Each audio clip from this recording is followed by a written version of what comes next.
Good afternoon বন্ধুরা, আমরা এখন এসেছি জটার দেউলে।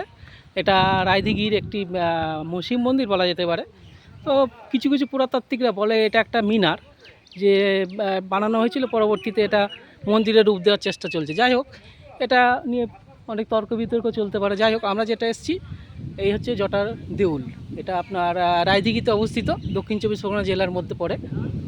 তো আমি এই কাছে আজকে কাজ করছিলাম, তো এই জন্য ঘুরতে এলাম এবং আপনাদেরও দেখাতে নিয়ে আসলাম।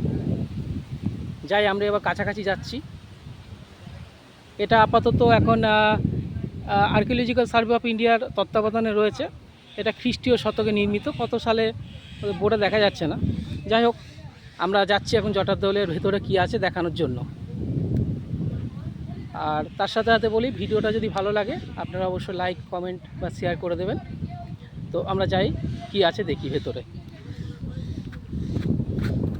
জুতো খুলে যেতে হবে।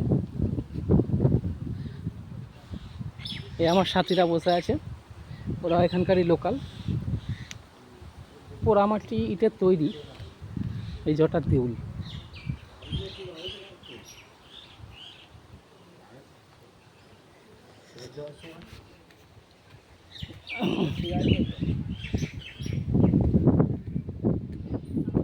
ও, এসব মানত করেছে, মানত করে এখানে সব বেঁধে রেখেছে। যার যার মানসা পূর্ণ হবে, এসে এক একটা মানতের এটা খুলবে আর পুজো দিয়ে যাবে। যে ভোলে বাবার মন্দির।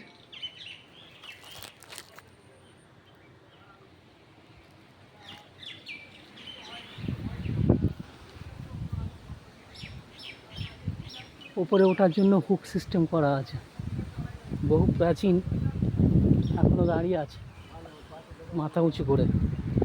পোড়ামাটি ইটের তৈরি, কিছু কিছু ধ্বংস হয়ে গেছে।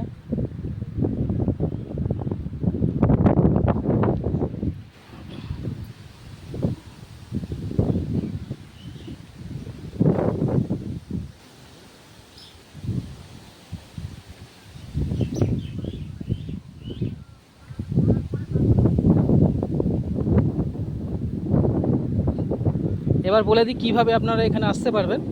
আপনারা শিয়ালদা থেকে লক্ষ্মীকান্তপুর বা নামখানার কোনো ট্রেনে চেপে আপনি মথুরাপুর আসতে পারেন। সেখান থেকে বাস বা ট্রেকার বা অটোতে করে রায়দিঘি আসবেন। রায়দিঘি থেকে অটোতে করে এখানে আসা যাবে। ধন্যবাদ।